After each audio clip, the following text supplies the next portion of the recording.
I can say, it'd be really annoying if you spend 600 quid on this and then you still have to stand on a box because you're really short.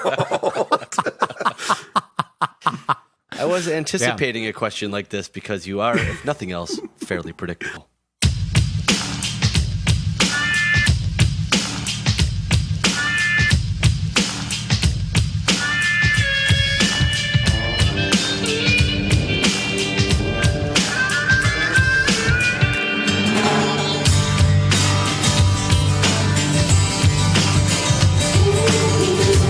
Ladies and gentlemen, boys and girls, robots and IoT devices, welcome to episode 16 of season 2 of Bad Voltage. I am Jono Bacon. I'm joined by my beautiful and rambunctious co-hosts, Stuart Margaret Langridge and Jeremy Nicole Garcia.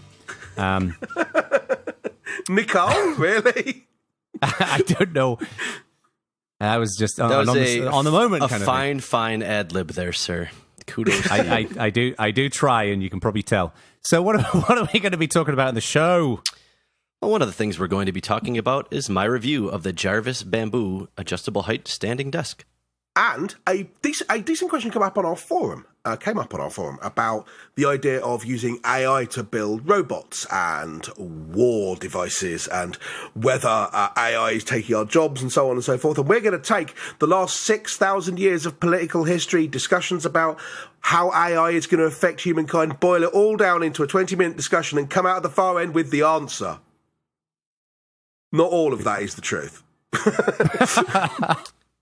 I, for one, welcome our AI robotic overlords. I just would like to point that out. And now, Bad Voltage.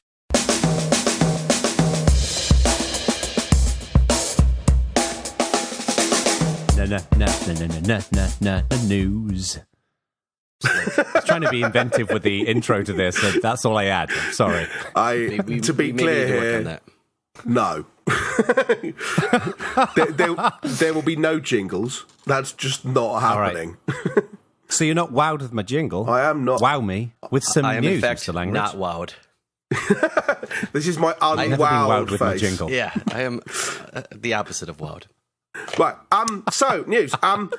Those of you who have played with drones, and I'm looking at you here, Monsieur Bacon.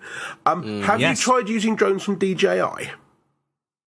I have not, no. But they look like very good drones. I did consider a Mavic because that thing is super cool, but then I saw the price and decided to not do that. Well, they do seem to be, pretty high and pretty cool things, but they've just come up with a new wheeze where they've said firmware upgrades now mandatory. You don't apply the firmware upgrade or you block it from coming down to a drone and we'll stop it flying. Seems reasonable. Right? A whole bunch of owners have gone, nah, that's not acceptable to me in my piece of hardware. So I'm going to block that from happening, and I'm going to circumvent the thing which turns the drone off on on the cutoff date. And right. I'm interested in your, in addition to this piece of news, your thoughts on this kind of one way or the other. It's short thoughts, right? This could be a segment or possibly a show or possibly, it really could, 12 shows. But DJI have known form with pushing updates that take features away, right? So in the same way that a lot of people don't like having their Kindle upgraded, for example, because Amazon have a bad habit of pushing out stuff which takes away a feature that they don't want you to have anymore and you paid for. So blocking firmware updates is a fine thing. But equally, the firm has a point, right? Especially when it's for a device which has rules. This thing can fly in the air, right? Yeah. And the FAA and people like that have rules about this sort of thing. So what are your thoughts on whether this is a legit thing to do? This ties back to the guy who... You remember the firm where they decided to break someone's locks remotely because they gave him a bad Amazon review or whatever it was? It's all part of a similar kind of discussion, I think. Yeah, I mean, at least from my perspective, I agree. This is one of those sticky situations, isn't it? Because yes, these things fly through the air, and I'd like some assurances that they work. That someone called Bob in his shed with his screwdriver, and is not wedging it into a form that doesn't fly through the sky and instead flies into my car.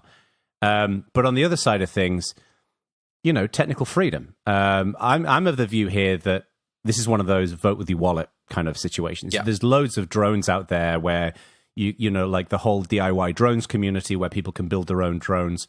I think if you really want to hack on your own thing, frankly, and I'm not an expert when it comes to drones, what I do know is that they're kind of the old school Microsoft of the drone world. Like everything is pretty locked down.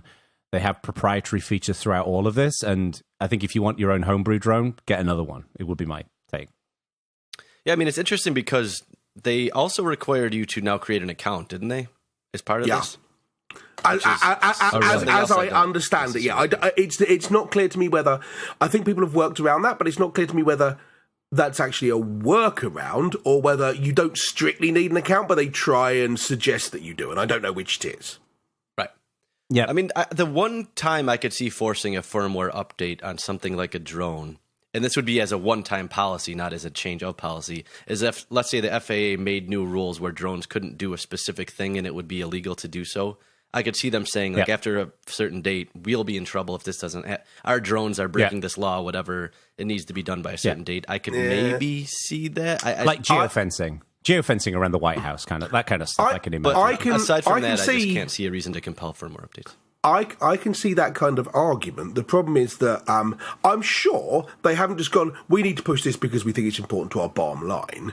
They'll be saying, we think this is important because we need to improve our compliance with existing laws or something. At which point, if whether you're making it, if you allow this, you're allowed to compel this and no one can complain about it thing, the people who are doing the compelling will always say, we're doing this because we have a legit reason to do so.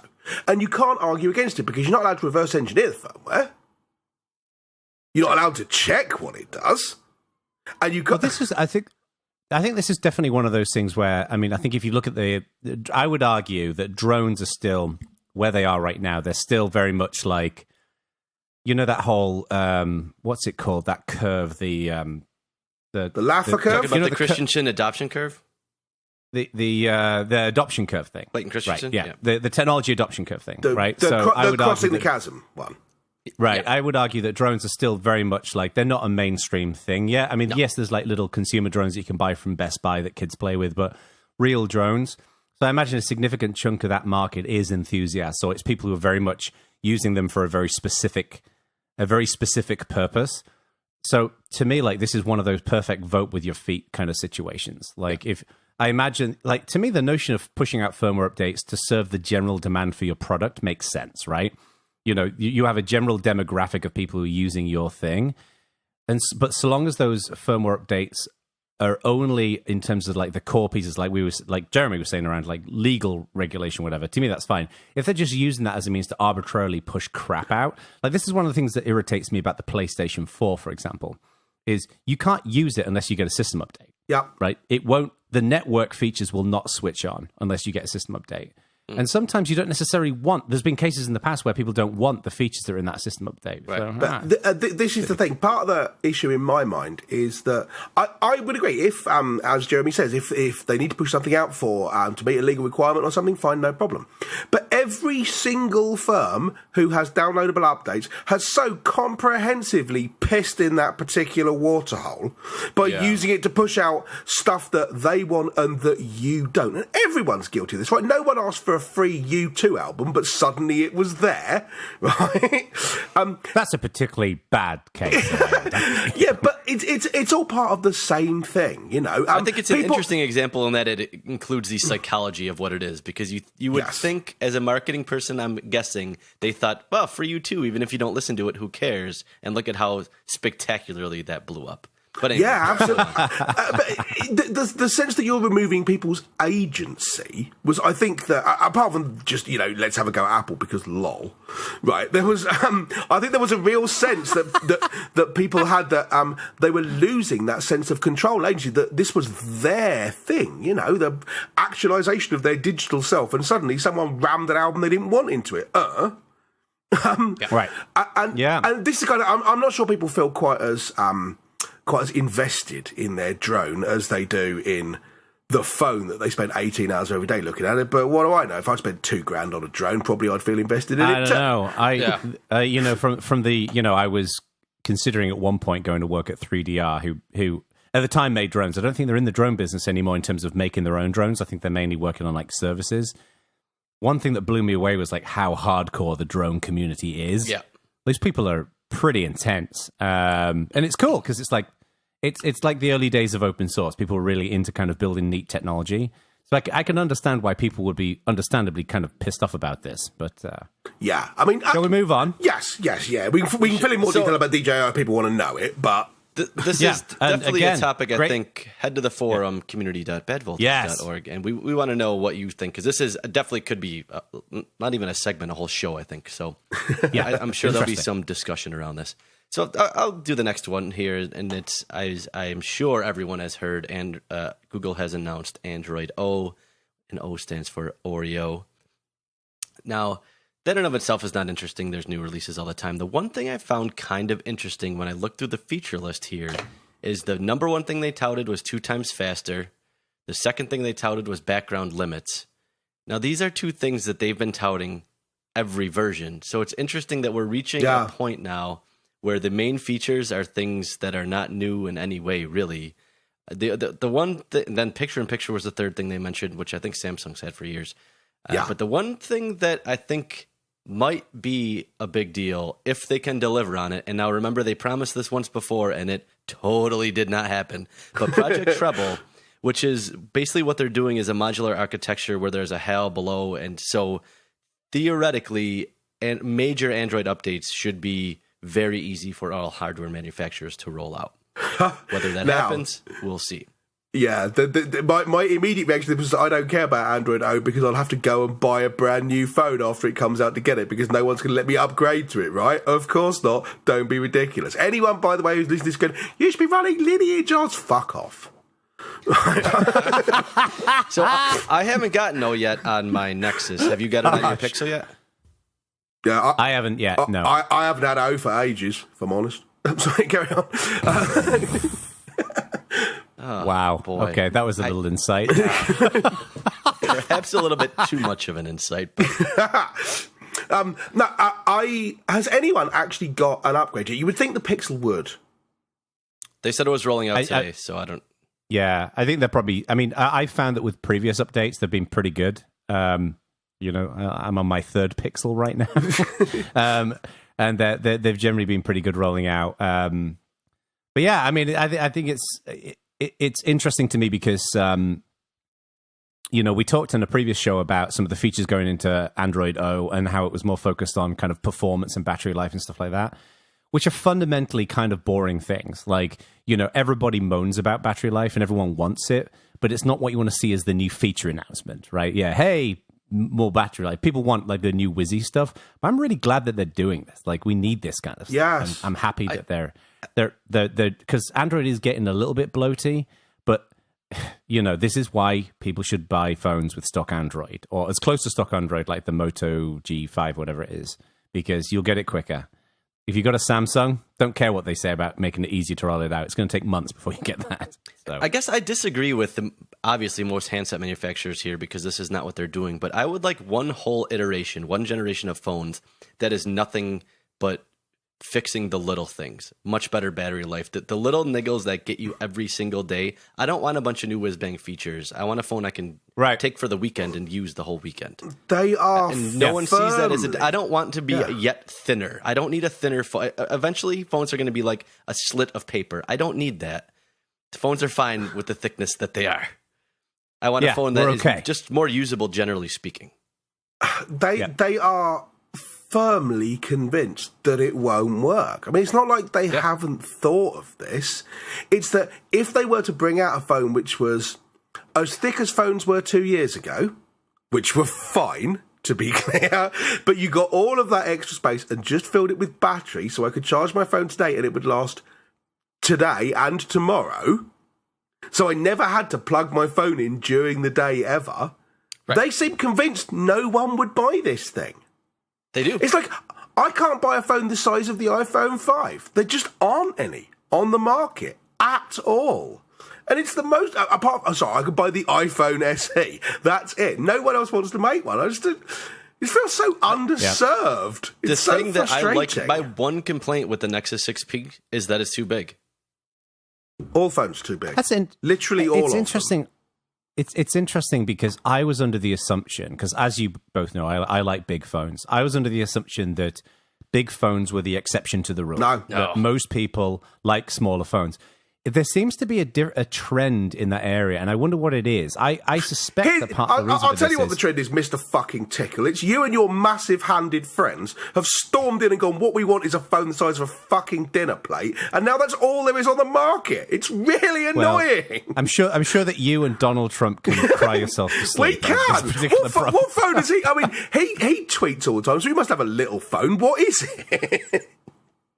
No, I mean he has an Alexa. He just shouts out, "Alexa, do this for me," and there's a woman called Alexa runs over and does exactly what he wants. Actually, hasn't he got? Because he's got an Android, but his staff have got iPhones, right? Because all the sensible tweets were on iPhones, and all the mad 3 o'clock in the morning ones were on Android, right? So he must have an Android phone, and his tiny hands must work with it. So I wonder what it is. Yeah, I don't know. It's probably gold, whatever it is. You know, I have a suspicion here, and I haven't, literally, this has just come to my mind, so I haven't done any research into this, not that I do any research anyway.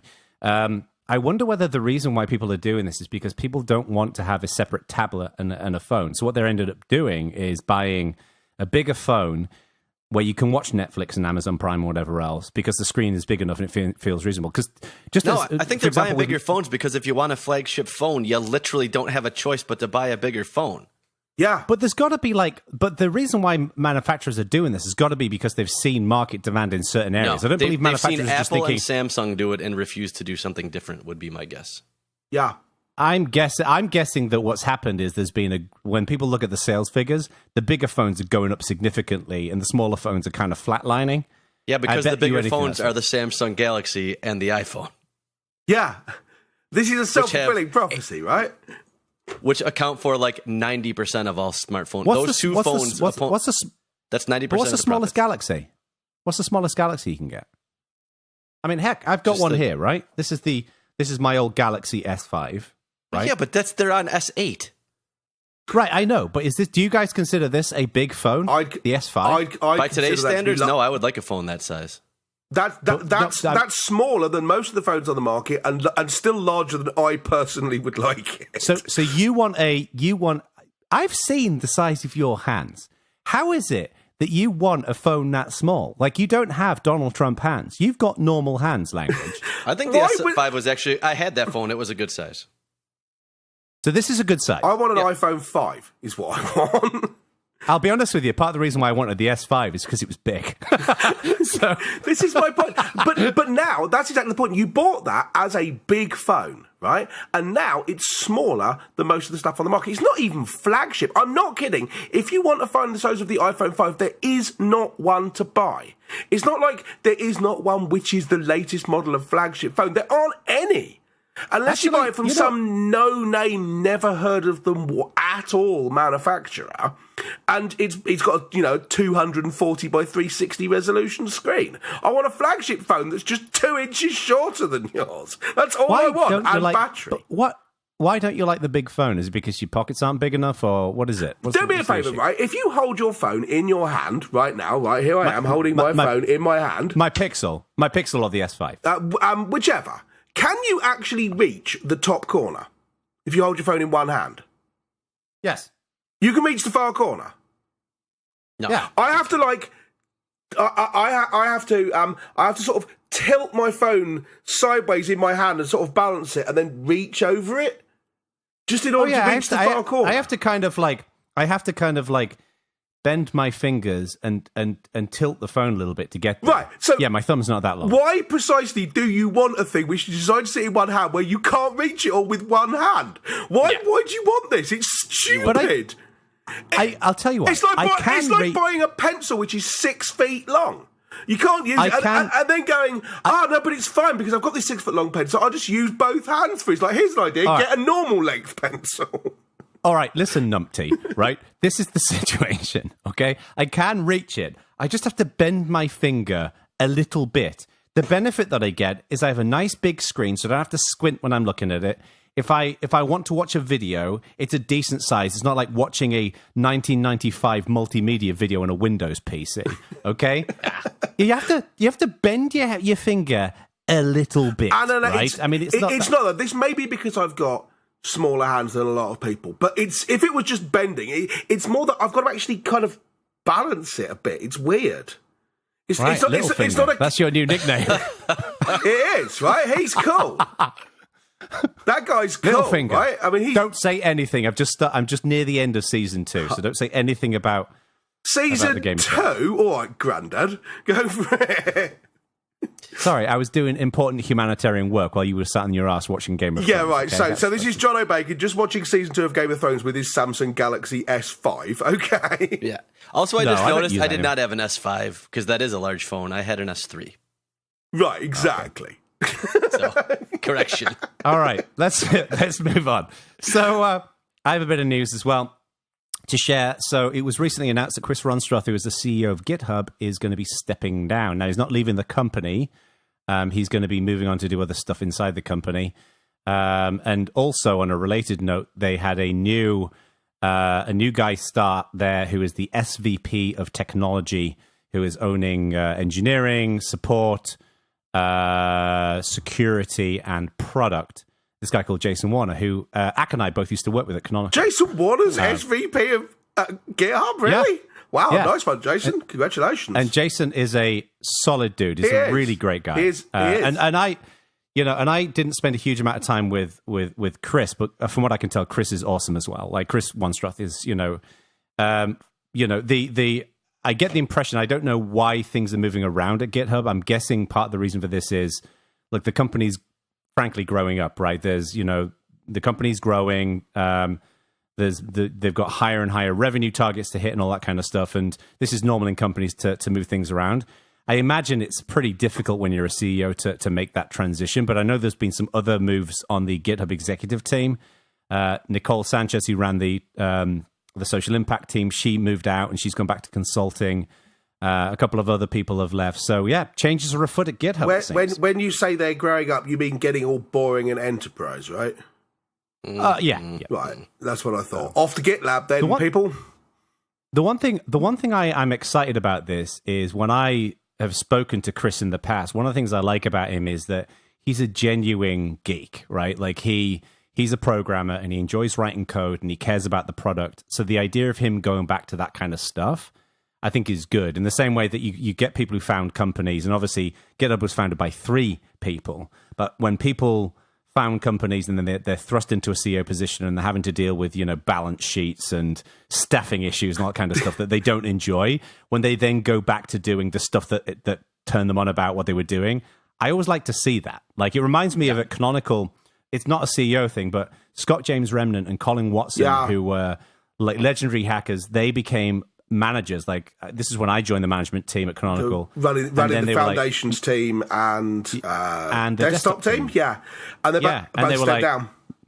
And they were like, don't enjoy management. And I'm not saying Chris doesn't enjoy management. I don't know, but I get the impression that it's a good choice for the company. So I was impressed to see that. Yeah. So I'm happy that they've. I've never met the bloke, but assume I'm right about it being all, enterprisey now and boring and what have you. Someone who got into it because he's basically a code hacker and went, hey, this thing where I check code into source control, it wouldn't be cool if there was some decent website for that.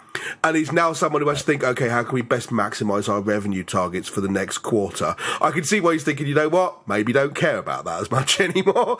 Gonna write some code. Well, the thing as well that I've learned, particularly... Also, presumably he still makes out like a bandit, right? Oh, God, that guy's got to be a pretty penny. Yeah, I mean, he's got to be rich beyond his wildest... I mean, the thing is, as well as, one of the things I've noticed, learned more and more about in recent years is, this happens with companies, right? Is they start out, you have someone who's a founder, they become a CEO, they start getting VC money, they start growing like crazy, hiring a ton of people... And then it goes beyond their capabilities and their interests. And what they tend to do is to bring in a professional CEO, someone like Martin Mikos, who knows how this shit works, has done it before, and then they can keep them moving forward. So it sounds like, it's just kind of the right time for GitHub for something like this. So, yeah, no, that's fair play. So I like Chris Wanstrath. I wish him all the best. So, yeah, we'll see what happens there. Stay tuned.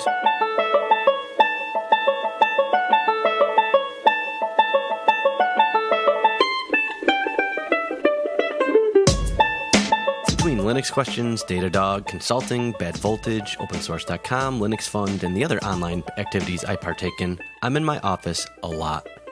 And while I try to be active when I'm not in my office, there's substantial research coming out that indicates long periods of sitting are bad for your body, irrespective of how much exercise you otherwise get. Enter a standing desk. Now, before moving on to the review, I should note, while most studies do agree that sitting for long periods of time is bad for you, there's still ongoing research on whether standing undoes that damage. Now, that's not to say a standing desk isn't beneficial, but keep in mind there's not enough evidence yet from quality studies to prove exactly how beneficial. With that out of the way, onto the desk. While a variety of adjustable standing desks are available, after considerable research I ended up selecting the Jarvis Bamboo from Fully. The desk comes in 7 different sizes with either rectangular or contour tops. I went with the 60 by 30 inch contour combination. From there, you can choose from an assortment of accessories including programmable memory adjustment, wire management, and CPU holders. Once you make your selection, the desk is sent out the next day via ground shipping and will arrive in 2 boxes. The first box I opened had nothing but the desktop. You immediately notice how high quality the harvested bamboo is. It's sturdy but not too heavy and has a look I really like. The other box had the frame and all other components. Assembly was straightforward and took roughly 30 minutes, including attaching the optional CPU holder and my existing monitor arms. The wire management option is nice but not custom built for the desk. I went with the programmable memory, and as a $35 upgrade, I'd consider it a must if you're going to go with an adjustable height desk. It has 4 programmable options, which makes the perfect height for standing or sitting a single click every time. Once assembled, I quickly put the desk to use. It's reasonably quiet considering it supports lifting over 350 pounds and is extremely stable at all heights I tested. I found myself standing roughly 20 to 25% of the time, and it's been an improvement not only for my health, but for my workflow. At around $600 as I spec'd it out, it's not cheap, but when you couple how often I'm at my desk with the fact that this desk should easily last over a decade, it seems like a small price to pay. So, what's the bad voltage verdict? If you're looking for an adjustable height standing desk, I highly recommend the Jarvis Bamboo. I've been using it for over a month now, and I would not want to go back to a traditional desk. If you're committed to a standing routine but you already own a standard height desk that you like, or the price of the fully adjustable desk is just too much, options such as the Ergo Desktop Kangaroo Pro Junior or the VariDesk may be worth a look. Either way, I can also recommend the Topo Mini Mat, which I found extremely comfortable. As a note, you may have noticed this review is a bit lighter on details than most of mine typically are, and this was very much by design. There are a ton of high-quality, in-depth reviews available for the Jarvis and other variable height options, so there isn't a lot I can add here, and if you're going to spend this much on a desk realistically, you're going to want to do some research. But what I'd like to know is what the rest of the Bad Voltage team thinks about the concept and workflow of a standing desk, their opinion on buying a new fully adjustable desk versus using something like the VariDesk, and whether making either purchase is something they'd consider.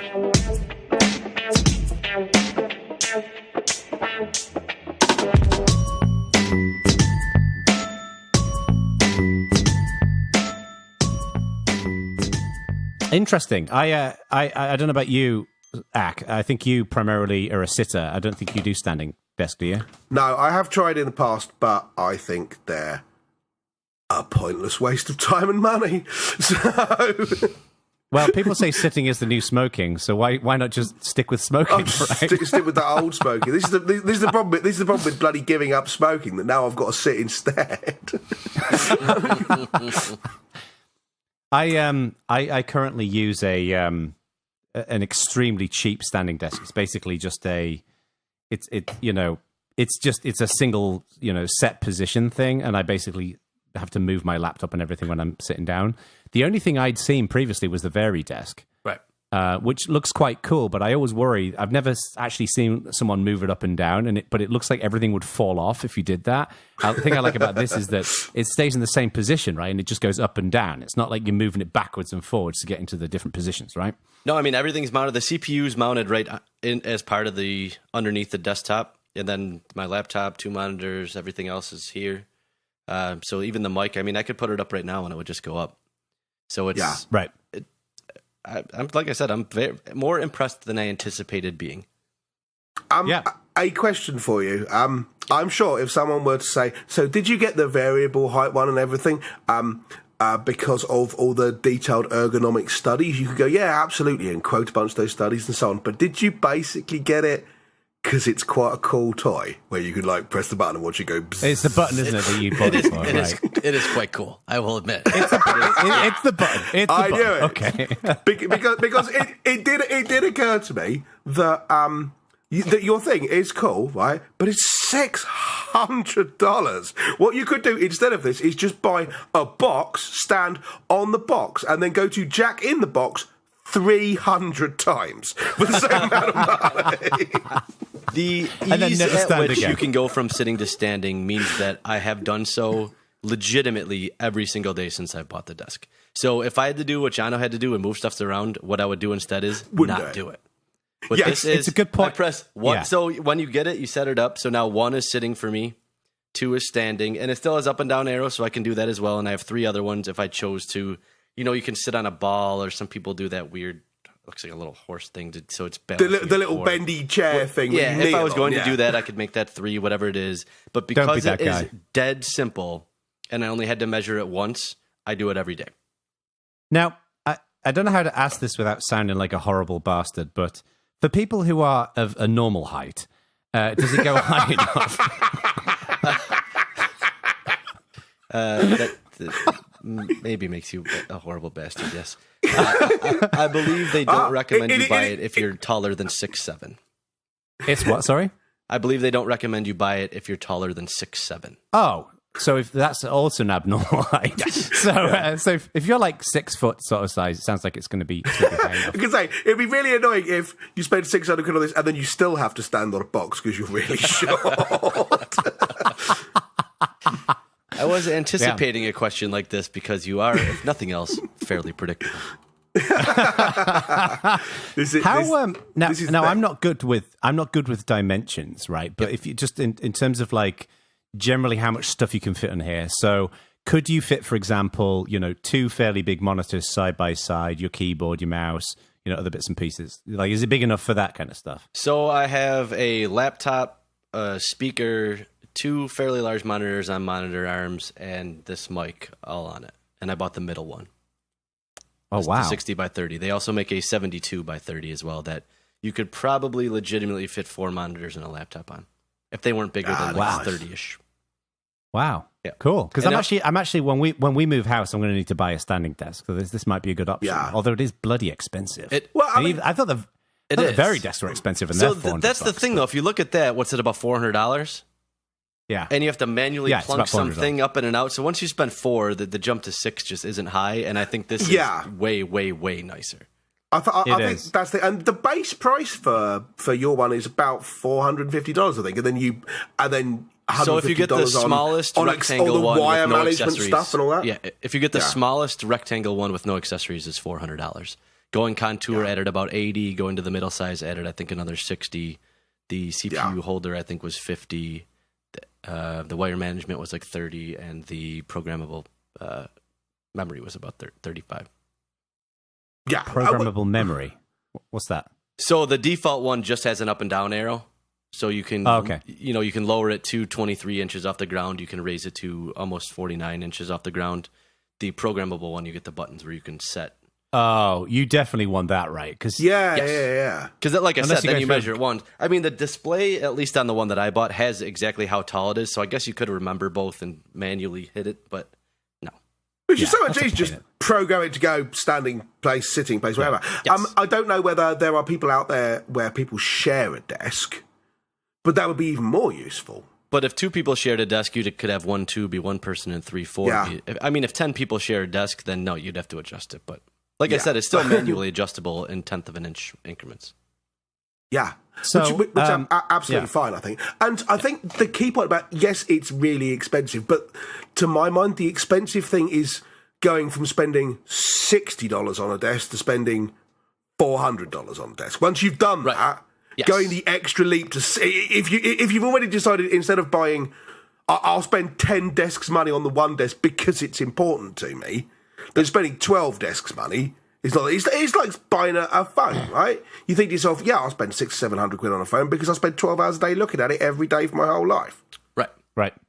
Now, when you've got all your crap on there, and it's does it like one of the criticisms I have of a lot of desks is they like even my desk. I've got this huge desk. It's an IKEA desk. It's relatively cheap, but it wobbles around like crazy. Like how stable is this thing? Rock solid. It is even when moving. Like I said, because I have a lot of stuff stacked up on it. Even when moving, it is very, very solid. And it's surprisingly quiet to lift 350 pounds. Question about that. It's basically the way you make things like that solid is by making them heavy. Right? Yeah. so they stay stable.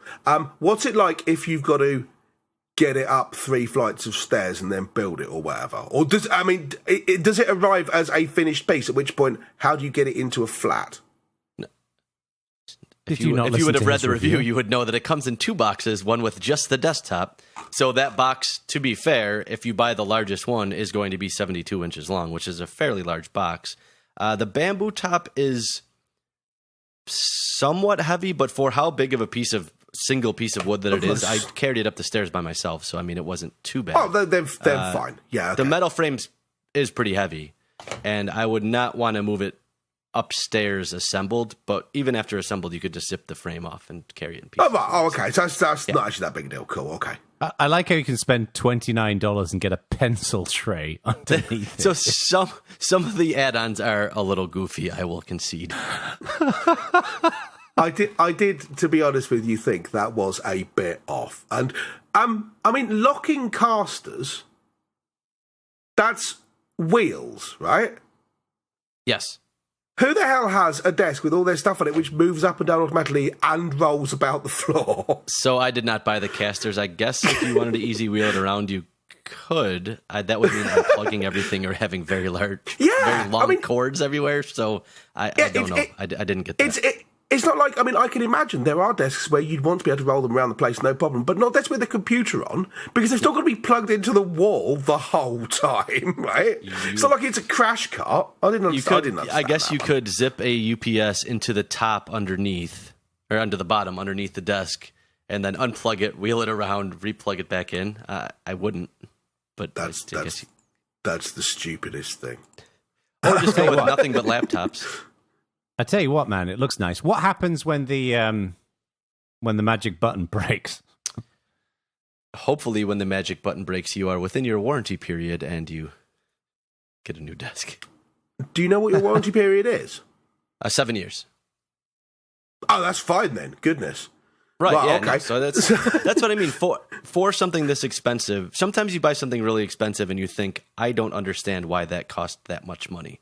When you unpack this, you think, they put the engineering and resources into this. It was worth it.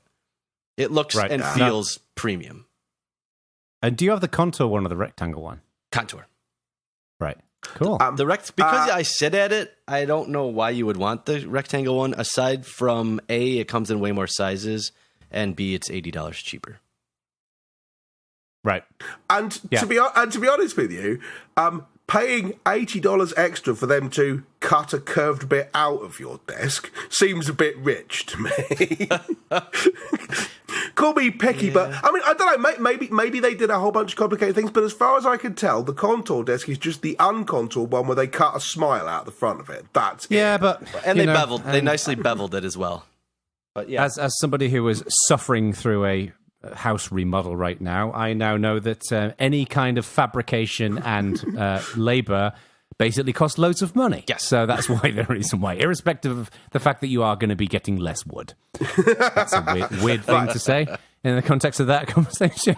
So, all right. Did you, just before we move on, did you obviously looked at the market and picked this one for a reason. Yeah. What would you say makes this stand out above everything else? Is it just like, in general, that it's high quality and it seems to do everything you wanted to do and it's worth the money? Or was there something specific that made this one stand out over the 250 rivals? So it's a combination of, while $600 seems expensive, there are a whole bunch of these that are $2,000, $3,000, $4,000 that... For a desk? Yeah, that realistic, like human scale one makes one that starts at $2,500. And that one's hydraulic, so while silent, runs independently, so it can get off kilter, where this one is one raising piece. And, I mean, it's not loud enough. Why would you ever want one of the legs of your desk to be so some of them way to the other one? Some of them, even in the price range of this one, are hand crank.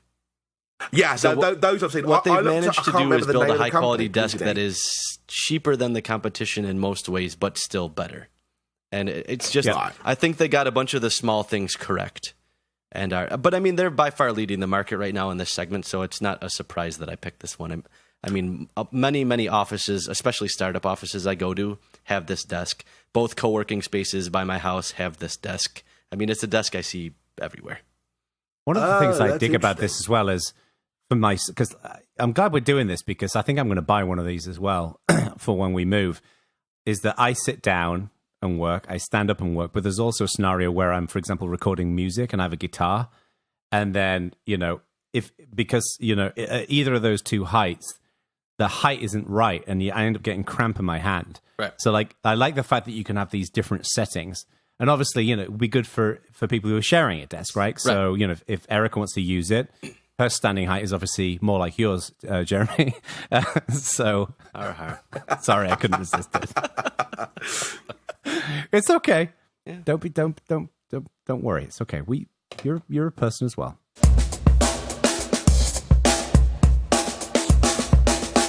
So we had a post go on to our forum at community.badvoltage.org by someone called paulgault. Thank you, Paul, for kicking this off. And the topic of the topic title is AI in our scary killer robot dystopian future. Yes. Okay, and he basically links off to an article that talks about more than 100 leading robotics experts are urging the United Nations to take action in order to prevent the development of, quote, killer robots.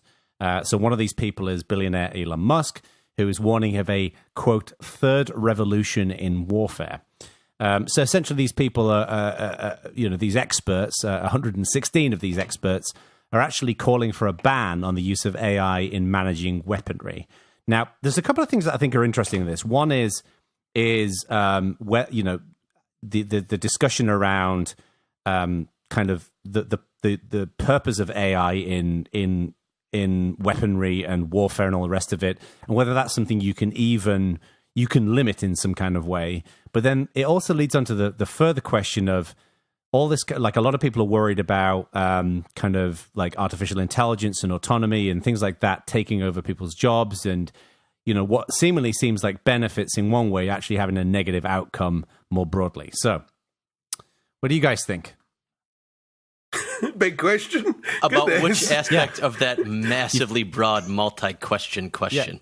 Yeah. You've got 30 seconds to solve the problem. Go. It is interesting if you look at the views on AI. We're starting to actually see people push back a bit on the idea of untrammeled free AI research because it's a species-ending event if we screw it up. Right, which is not good. Equally, you don't necessarily want to get on board with all the extropian, transhumanist, loony people. Right. So, it's like, hey, let's join at least this. One of them is going to listen to this, by the way, and give you a righteous booting. Well, that will happen. Stay tuned for that, listeners. Yeah, and then I'll say, the singularity is basically a religion. Stop thinking about it. But, whatever. We get to that. Boom. But yeah, so there's a whole bunch of sides on this, certainly. Right. I think it's useful to separate it into two separate things. You've got the whole big picture. Do we want to do this because it's a species extinction event if we get it wrong? But then separately, how's it going to affect our lives in the sort of the medium term, which is more about are robots going to take our jobs rather than is AI going to eliminate the human species as a whole? Right. On the AI in as a weapon kind of thing, there's no doubt that weapons will become smart. Like I can foresee robots used in warfare, and that they're driven by AI, and essentially what you end up creating is these incredibly powerful fighting machines that are able to respond way quicker than any human soldier would. I get that, and I think that's just the natural evolution of technology. We already have all that, right? No, but I mean, like to science fiction kind of levels, right? We've already got. I mean, AI is being used in drones and this, that, and the other. I get that, right? Nobody has aimed a weapon with their own eyes and a crosshair painted on the scope since like 1960. Right. You know, this technology is just there. What are you talking about? Right, That's and what snipers do to this day. Okay, right, yes, fine. Individual hand-carried rifle weaponry, yes. There is less of that. But even then, the scopes and things like that are not just a hollow tube with lenses in. Right? Yes. Right. Anyway.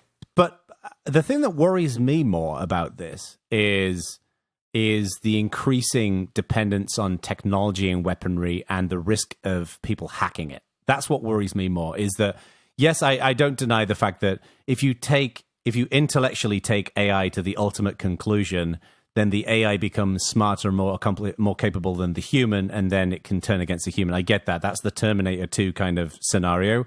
What worries me more in the short term is more and more dangerous things being rigged up to the internet and powered by technology because of scale and ease of management and whatever else.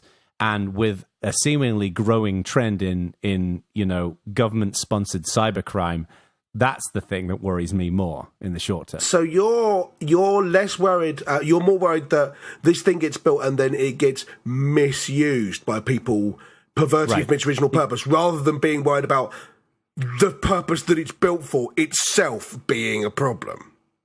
Yeah, I mean, like there is. I think there is a worry in people that you build these like killer robots and they have an AI brain, right? And then what happens is the robot AI brain basically, it's got the ability to turn the kill switch off, and it becomes essentially not sentient, but it becomes an automated killing machine. Hang on, bear with me, right? Literally nobody is actually worried about the whole movie plot thing of the thing decides to turn against humanity. That only happens in films. No, I actually don't agree that people aren't worried about it. I think a lot of people Musk and Hawking's whole point is that something like that, maybe not in the exact movie plot way, but generally speaking, that would be the final outcome. But that's the end. That's the ultimate potential conclusion. I think people are worried about. I'm more worried about is building dangerous things that have an electronic infrastructure attached that can be hacked, and that an aggressive.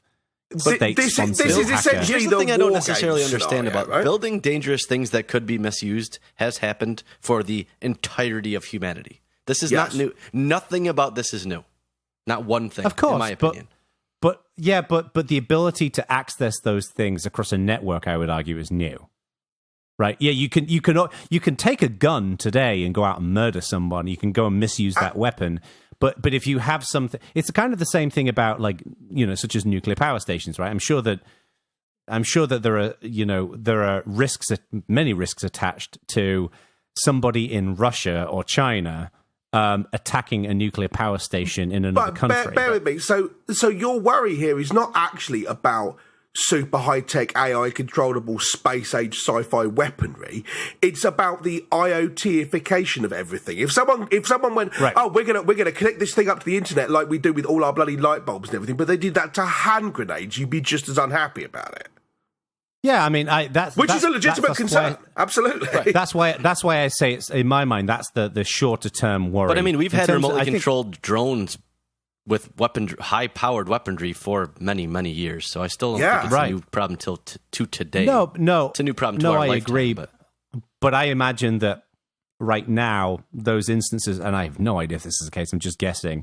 Those instances of that technology is relatively specific and then highly managed in certain ways. I think if the broader military apparatus starts getting hooked up in an IoT type way, it increases the attack surface. That's essentially what I'm worried about. Yeah, definitely. So, but that's kind of beside the point. I'm less worried about the machines taking over thing, but I think that's the thing that's more dangerous right now. I think there's it's interesting. You look at Bill Gates, for example, right? He's called for there to be increased taxes on robots, on robotics research, and so on and so forth. But his goal for this, as I understand it, it's basically an economic forcing function. What he wants to do is slow down the speed of evolution of this stuff. He wants people to stop and think about it in more detail and not just go, hey, we can do this, and then steal a 5-second march on our competitors and make a bunch of money. Stop the whole Silicon Valley plunge after this thing kind of mindset as it applies to building remorseless kill droids, right? And that's not a bad way of doing it. You say you tax this stuff, not because, we want the money, but because we want you people to just slow up a bit.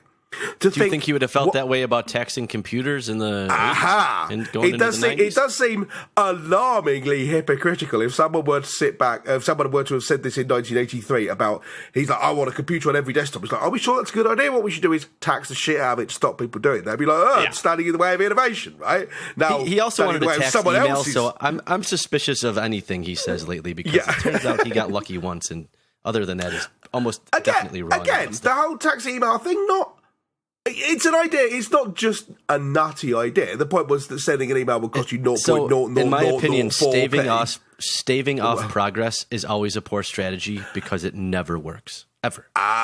Now, the flip side of that is that a lot of people basically make that argument, going, progress is basically inevitable. All you can do is try and control it. You can't avoid it, and whatever. It's inexorable. Yeah, but it's not clear to me that anyone actually really has tried, except in a kind of a Luddite way, right? It's always been most people want the progress, a few people want to nail entrepreneurs' feet to the ground, so it looks bad. But if you actually look around, this all gets very political, but you look around the world and go, are we actually better off? And the answer is, maybe not, right? And we ask. Well, I think the thing is, as well, is I agree with Jeremy. You can't stop the progress, but what you can control is the consumerization of that progress, right? So how that progress is made available for people to use, I think you can influence that a little bit better. But the thing that's going to influence that is not regulation; it's going to be the market, right? No, that's what people are going to vote to a degree. In some cases, it might need to be regulation. To be honest, yeah, that's the point. And I utterly disagree that the way to stop people from doing things because it gets money as quickly as possible is to have it regulated by the invisible hand of the market, which is there deliberately to optimize for that kind of behavior. Right. No, what I'm saying is that, I agree with certain things. You do have to have some kind of regulation to make sure that, well, for various reasons. But I'm just saying that I think that, like, ultimately consumers decide. Right, consumers will pick what's interesting to them, what's relevant to them, right? And so we are seeing talk about people trying to think about this in a more joined up kind of way, right? There's a guy with best name on earth, right? His name is Jingbing Zhang. He's Dr. Zhang. My apologies. He wrote the Worldwide Robotics 2017 Predictions Report. And he says, right, by 2019, he predicts that 30% or more, or maybe more than 30% of the world's leading companies will employ a chief robotics officer. Right? So, obviously, this a guy writing the Worldwide Robotics 2017 Predictions Report is not going to write a report that says probably not going to be any robots. But nonetheless, we are seeing people talking a lot about the increasing roboticization of the ecosystem, which, Isaac Asimov specifically wrote a story about how this was a bad idea.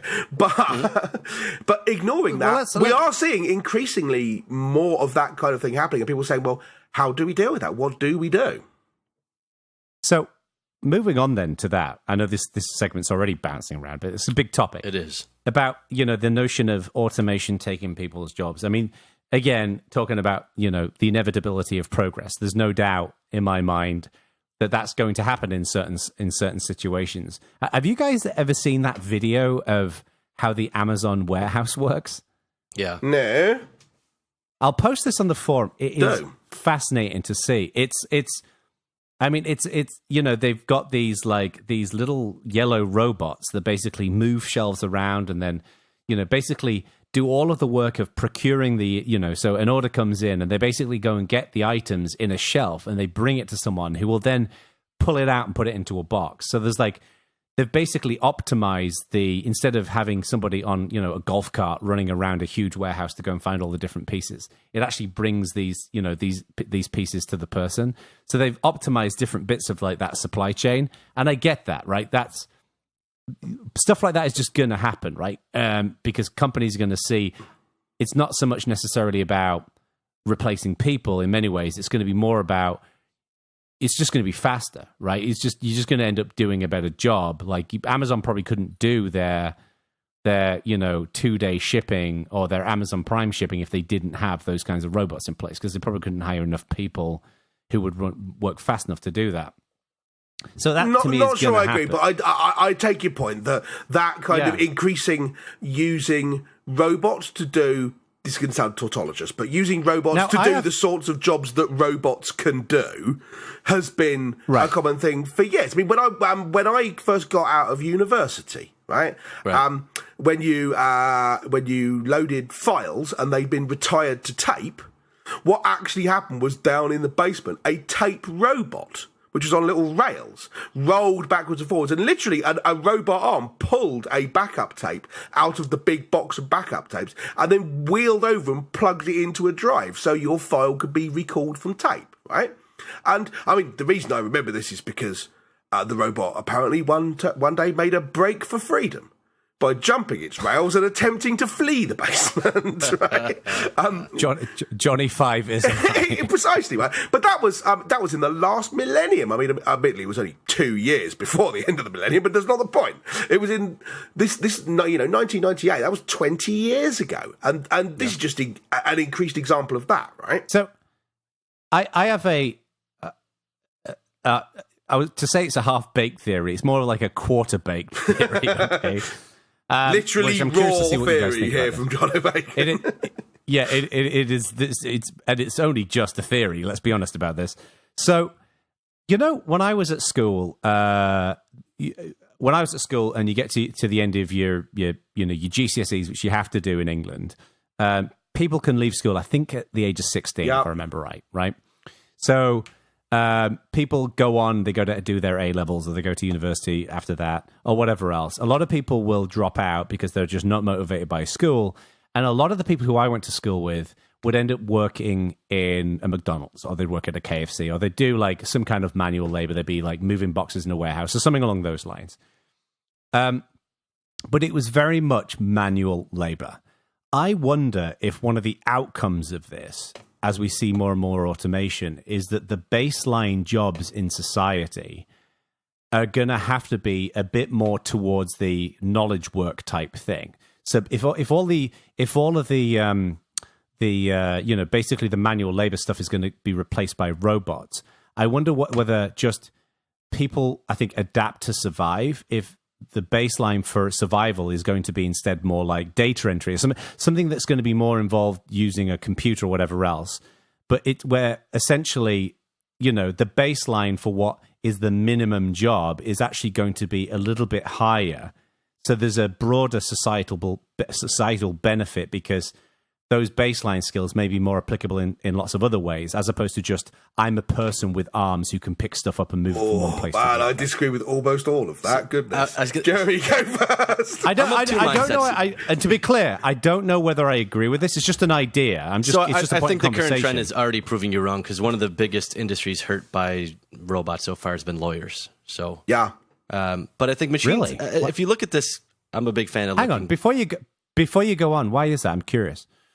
So before, high-priced senior attorneys paid lower-priced, less senior attorneys and paralegals to do a lot of research. Now what they do is teach an algorithm what they're looking for and employ none of those people. Yeah, when I used to work for a law firm. You'll remember that, right? And yes, and you loved that job, didn't you? I did love it to bits. But an awful lot of the legal IT industry was precisely about essentially replacing paralegals, replacing secretaries with algorithms. They always eager to adopt technology, whether it was voice dictation software or things to do searches or to put together cases. Everyone had a practice management system, the whole works. And there was a whole bunch of stuff where if you were a lawyer in 1965, you would have been a man with your double-breasted suit in your wood-panelled office and your quill pen dictating commands to your army of secretaries with notebooks, and now what you are is still mostly a bloke, to be honest, but you just got a laptop, a computer, and that's it. and most of the army of people are no longer there. That's knowledge work being taken away. It's also, to be honest with you, it's not at all clear to me that someone doing mindless data entry is actually better than doing mindless box stacking. No, but I don't know if that necessarily disproves the theory, because I'm not saying that knowledge work, other knowledge worker jobs won't be taken away. Of course they will be, right? We're going to see that in lots and lots of situations. That doesn't surprise me, the lawyer example. I just wonder whether, as it relates to, like, I'm just using the example of like I say, when I left school, or like a bunch of other people who for example, who I used to play in bands with, right? A lot of people had just manual labor jobs. They were literally, like, the guitarist in my band literally moved boxes around a warehouse. Like, that was his job. And he loved it, because he was like, you know what, man, I don't want to have to think about this stuff. My passion is I want to go to work from 9 till 5. I want to be done with it at the end of the day, and then to be able to have my life to be my own. He just wasn't interested in, like, the rat race of the career. And I wonder whether if those jobs are going to go away, whether the baseline requirement will be more marketable skills. But people won't suddenly get skills out of nowhere because of that. I think the thing to keep in mind here, and what seems to be getting lost in this somehow, is that machines, for some definition of the word machine, have been taking human jobs since, let's go with the mid-1800s. Yeah, Industrial Revolution. Right? So if history teaches us anything, it's that manufacturing jobs were first automated and then went overseas, right? Agriculture jobs almost went away when you consider how many farmers it would have took even 100 years ago compared to now, let alone a couple hundred years ago, to now. And businesses make more profits because of that. But in turn, even when whether labor forces got replaced or displaced, humans have survived because ultimately people find a way to make money. That's how people end up working. I don't see that aspect changing. I think what's interesting, and this is a less baked theory than yours because it just kind of is dawning on me, but I think the Industrial Revolution kind of created, in historical terms at least, a place where labor was especially important, and the power of the individual worker was, once again in historical terms, a lot larger than it had been in any other time. And what if that was just a blip and we're headed to like a kind of neo-feudalism where the small minority of elites now find it cheaper to maintain control via technology than via the way they have in the past, which is a grim future that I don't necessarily believe in, but it's certainly possible. You effectively end up with an aristocracy, which is being led by the people who are the leaders, who are the owners of the technology. I don't want to be all Marxist about this, but you're saying this like that's not what the world is like today. I do not think that is what the world... Yeah, you have a dim view of the world, jeez. No, I don't believe that either. Really? No, you're a perpetual 13-year-old. Fight the power! Yeah. Fucking, wearing your Che Guevara t-shirt and listening to Rage Against the Machine. They're not called Rage Against the Machine anymore. They're called Prophets of Rage. But yeah, they are quite good. Oh, really? I thought you'd only listen to the Rage Against the Machine era. Oh no, yeah, not gonna be all hipster about it. No, I do think there's okay, fine, yes, I'm not gonna go full Karl Marx here, but I think there's a lot more of that than there should be. I agree, but that's just life, isn't it? That's just the way the world sadly works. I really don't think it is. I mean, this is the problem. Like, this is, yeah, fine, 13-year-old, fight the power, whatever. But the alternative is just being fatalistic about it. It's going, oh, well, yeah, basically what happens is rich people fuck the poor. There's nothing we can do about it. Might as well just roll over and deal with it. What happened to you, man? I'm not the one who sold out. You have. But I don't think, I've never thought that rich people just fuck the poor. And I think some rich people fuck the poor, absolutely. There's some horrible rich bastards in the world. There's some horrible middle-class bastards in the world. There's some horrible poor bastards in the world. The point is, there's horrible bastards and there's good people. And yes, the amount of money that somebody has in their life has an impact, not denying that for a second. But I think to have the view that, well, the rich fucking screw the poor over, I think that's naive. This is obviously a topic that we could debate about forever, and I'm kind of on both sides of the spectrum, depending on a lot of things at that moment. And this is where this is one of those very nuanced, because I mean, I don't think Marx considered the poverty level baseline necessities what they are now, which is like 2 cell phones, indoor running water, air conditioning, a car, TV. So I mean, I don't know how applicable some of that no. I mean, someone actually asked Adam Smith whether you were allowed to demand a linen shirt as a baseline thing of necessity, and his argument was kind of maybe, because obviously it isn't actually baseline survivability, but equally if you don't have one and all your competition in other shops do, then no one comes to your shop, so maybe and this is literally the guiding political discussion for the last 6,000 years. We're probably not going to solve it today. Exactly. Probably not. Probably not. But it does feel. It honestly does feel to me like the pendulum's swinging a bit in one direction. Yeah, or a bit too far in one direction. That we are increasingly building a world in which the profit motive is more important than it was last year and more important than it was the previous year. And things like regulation and foresight are being less considered than they were last year, and less they were than the previous year, and so on and so forth. See, I don't want to sound like this whole kind of, back to the 50s disaster, but I think someone like Gates saying, much as don't necessarily agree with the way he's approaching it, but saying, well, we need to just slow down and think a little bit. That seems to be the message that Musk is putting out about AI, and that people like Nick Bostrom are putting out, and Gates about robots, and so on, right? Don't just get on board or get out of the way. How about getting everyone to just take a breath? Well, I think we are definitely running towards another Oppenheimer moment where someone goes, oh man, what did I just do? Right. Yeah. Yeah, I mean, I don't think that people are necessarily I don't think the world is becoming more and more profit motivated. I think it's been like that for a long time, particularly in the US. I think where there is a difference here, I think England is getting more like that. I think England's becoming more capitalist. You're talking about the country from which the East India Company came, and you're saying the U.S. is worse as a profit-driven entity? What I'm saying is, I think that the day-to-day lifestyle in the UK has become more and more Americanized and capitalistic than beforehand. Right?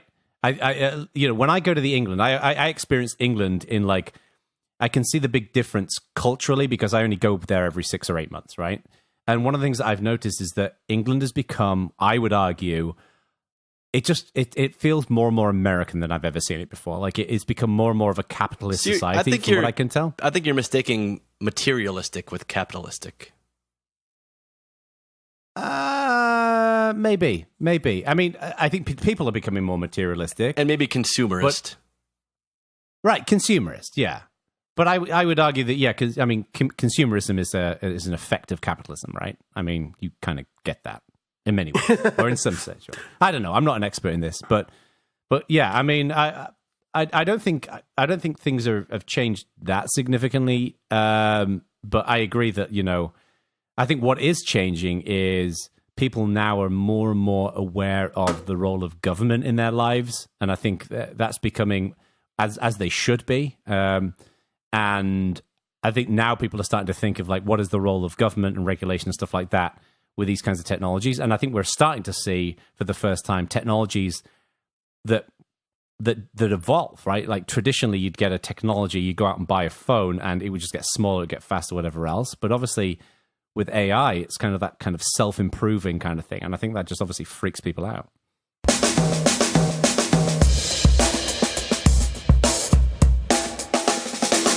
Show. So in the last show, I should say, I talked about Duolingo, right? The language training thing, and loads of people on the forum were like, "Yeah, it's really cool." And I was amazed to discover how many people are doing it or have tried it or whatever. And as far as I can tell, it is completely free. A whole bunch of people confirmed that. Thank you very much. And it's just great. And I suppose, if you're going to be a big firm and you're going to have millions and millions of users, then it's reasonable that I will run into some of those millions, right? Because there are millions of them, literally. But I was fascinated to find how many people have said, yeah, I've tried that, or yeah, I'm into that, or yeah, I'm learning a language. Isn't that great? Yeah. The people are just learning a language in their spare time. Yeah, it's pretty cool. Yeah, I mean, one would think here that almost like the world is getting better, like technology is making our lives better. Technology absolutely is improving our lives in that fact. That's brilliant. I completely agree with that. That was for those who listened. That was a bit of a pot shot. We were having an off-air conversation about whether the world is actually getting better or not better.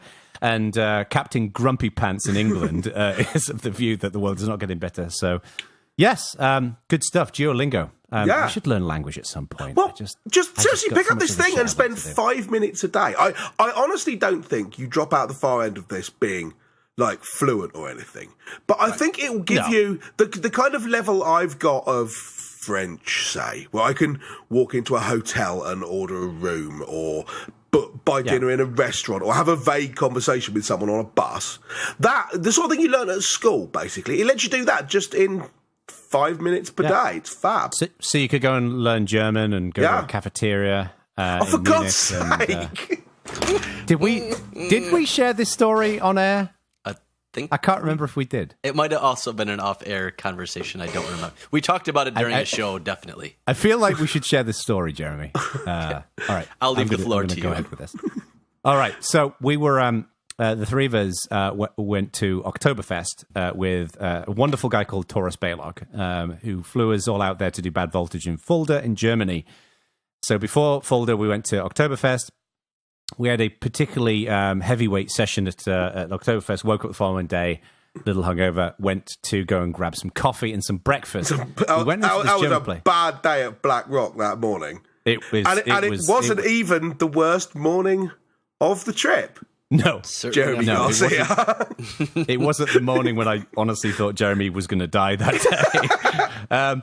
Mental note to anyone listening: if you see these two Muppets out drinking, don't partake and join because you will utterly hate yourself the next day. Back to your story, Jono. Great life choices happen. I got an email, a message from someone I was out with earlier in the week, and they'll remain nameless because I haven't got permission to share this, but I got a message saying, I'm still hungover, I want to die, and then I'm doing this webinar, and then I'm making a blanket for and never drinking again.